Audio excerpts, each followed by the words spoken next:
As you learn about the narcissistic pattern, it's also wise to reflect on the much healthier alternatives. Now, below you're going to find a link to my new extensive course called Ready, Set, Connect. It addresses both the mindset and the skills involved in gratifying relationships, and I hope you'll find it to be quite therapeutic.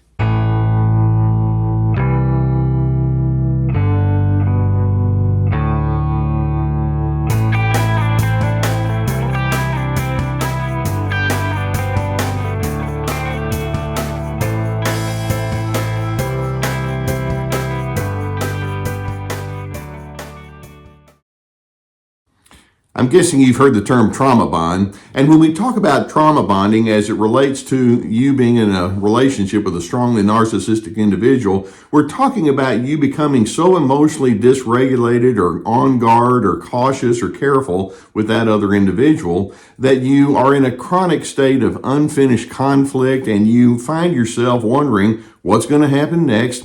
And one of the ways that we can tell that a person is trauma bonded is that they can say things like, when I was with that person, I lost who I really wanted to be. I found myself acting in ways that I didn't like, and major kinds of negatives came out of me. I would tell myself that I was going to do better, and then it would happen all over again. You know what I'm talking about? And one of the easiest ways to determine where the trauma bond comes from is to watch how you manage conflict with that narcissistic person, and specifically the anger that goes along with the conflict. One of the things we can say for certain is that by virtue of what a narcissist is, what the whole pattern is, these are individuals who are prone toward anger. I mean, when you approach other individuals with an attitude that says, hey, it's all about me, and you have your entitlement, you want to control, you have a condescending attitude towards others, you feel superior, you make up truth as you go along, you're trying to cover up your own false self, you have low empathy, that's going to set you up for a lot of emotional dysregulation. That's where the narcissists are coming from. But instead of thinking, I need to examine that, I need to take a hard look at who I am and take responsibility for me, they think, no, there's got to be an easier way. And so they bring you in and they'll lay traps for you, hoping to pull you into their dysfunction so that they can turn around and play the gotcha game. Gotcha. Look at how awful you are. And the one thing that we don't want to do is we don't want you to become so bonded in their dysfunction that you wind up being a shell of who you really want and need to be.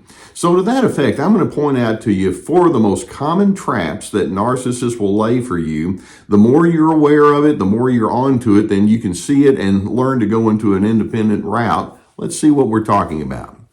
Now, the first trap that we're going to say that narcissists will lay is the trap of what I call counter control. Now, let's begin with where the narcissist is. Think about it this way. Especially when you're in a conflict or a disagreement with a narcissist, is that person pushy? Is that person insistent? Are they overbearing? Do they go into a high stubborn mode? Are they ridiculously poor listeners in that moment? In other words, they tell, but they don't want to receive any input from you. Do they operate with a fixed agenda? And of course, the answer is, check, every one of them. And you can see that in their mind, all they want is to dominate you and they want to overpower you. And then the next question is, when that narcissist comes at you with their high control, do you ever fall into a trap of counter control? In fact, when you're trying to extricate yourself from their anger and chaos, do you become insistent? Do you become stubborn? Do you operate with a fixed agenda and are pushy, etc.? And you can see that at that point, you are playing the game with the narcissist, and the narcissist will turn around and say, look at you. It's all about you, isn't it? You're just trying to tell me what I'm supposed to do. You're so stubborn and you're so impossible to deal with. And they've got you at that point. The narcissist will come at you. Of course, there's a lot of projection, and they'll say, the only time you're going to be satisfied is if you have your way about everything, and they'll accuse you and all because you've gone into the trap of counter control. That's something you cannot afford to do. Now, a second trap that they'll lay for you. And this one also is extremely common and extremely easy to fall into. It's the trap of unnecessary defense.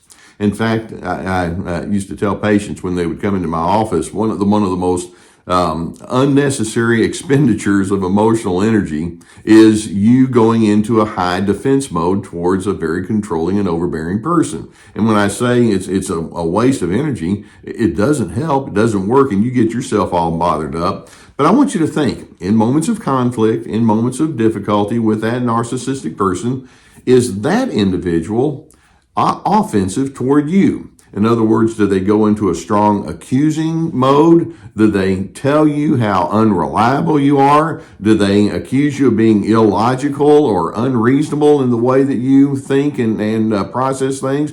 Do they refer to you as being selfish or dishonest? And you know that they're just going to come at you with a barrage of offensive comments and attitudes. And of course, we can ask, are those accusations true? And in the vast majority of times, they're not. But you see, with a narcissist, it's not about truth. It's about hooking you into their games. They're laying a trap for you. Now, in those moments, how commonly do you find yourself defending yourself? And by the way, when I talk about being defensive, it's not the same as being self-protective. That's a healthy kind of thing. And sometimes it's okay for you to explain yourself once, if for no other reason, just to hear yourself say, here's where I stand. But when you're in this, when you step into the trap of unnecessary defense, what you find is you go way too deep into that process. Do you find yourself over-justifying who you are and what your reasoning is? Do you over-explain? Do you try to put your decisions and your behaviors into context, and then when that narcissist doesn't receive it well, do you keep trying to put it into context anyway? Here's my perspective. And then I think it's interesting for you to ask, whenever you go into that unnecessary defense, does the narcissist ever retract their position? And of course, the answer is, oh no. What they do is they double down. They just make it even worse. They don't apologize for being wrong. But in their minds, it's like, this is working pretty well for me because you see, you stepped into my trap. Now I've got you. You are an impossible person, and they can gleefully go on thinking, my life would be great if it wasn't for this kind of person over here, meaning you. That's the trap they want you inside. Or a third trap that they'll lay for you is what I refer to as the trap of shame and judgment. Now, I want you to think how many judgmental kind of attitudes and comments you receive from that narcissistic person, especially when you're in the moments of differentness. In conflict, does that person say insulting comments about your character? Do they talk to you about how you just have no idea what you're talking about? Your decision making is defective. Your opinions make no sense. Where in the world you come up with that? And do you expect anybody to take you seriously because of that? Your priorities are no good. Your interpretations of life are no good. What they want to do is they want to not just rip your reasoning apart. They want you to feel badly about who you are. It's like, I can't imagine anyone that says that they're trying to have a good life and good character would think and act and behave like you. And they're not at all bashful about that. They're laying the trap. They want you to feel demeaned. Now, how many times when this happens do you feel like, well, maybe I am the problem? I mean, you can argue and do all the other stuff that we've been talking about, but then you can walk away thinking, I really don't like what I do. And I just wish that I didn't get so caught up in this, but I do. And so you start kicking yourself. It begins to have a corrosive effect on your self-esteem. Maybe I am the problem. Look at the kind of person I've become. And then when that begins happening, you've stepped into their trap of shame and judgment. And then a fourth trap that they'll lay is what we're going to refer to as the trap of codependence. Now, let's keep in mind that whenever you're in a different kind of mode than the narcissist, these individuals, the narcissists, are going to show that they have a lot of chaos on the inside. As I'm already talking about, they have a lot of emotional havoc on the inside and dysregulation. And so that's their dependency. They're allowing their mood to be easily determined by who you are and what you do. And so you can see that they're playing off of you in a very unhealthy way. But then the co part means with, that's where you come in. And so it's like, well, If I can get you to respond as poorly as I do, then I come out ahead. And so you find yourself being in a reactor mode to their reactions. They bring out the worst in you, you bring out the worst in them, you just go tumbling downhill into the ditch, and then you wind up having chronic and ongoing tension and anxiety, unhappiness, and misery because of that. That's the codependent trap, and they're trying to pull you in because then it can make them, or allow them, if you will, to say, see, I don't have to take responsibility. All I need to do is get you straight. It's a crazy kind of game playing thing, and there's much projection going on when they do this. They see in you what they won't come to terms with inside themselves. There are certain truths that you're going to want to hold on to as you try to extricate yourself and stay out of these traps. First of all, whenever narcissists go into this kind of laying traps for you and trying to make you out to be the bad guy, what they're doing is they're displaying their own lack of coping skills. Rather than saying, I need to take responsibility for the stuff that I'm bringing to the equation, they don't do that. It's like, I've got to get you to do something or say something to make me feel better. And so as long as they can keep you as the focal point, then they don't have to admit, I don't know what I'm doing here. Or they've also concluded, if I can make you look foolish, then that takes me off the hook. That's their unwillingness to want to take responsibility. They also illustrate in the laying of the traps that they don't like it when you try to bring adult reasoning to the equation. They're stuck. They're fixated, literally, in childish reasoning, and they can go on and on like that. They can't grow.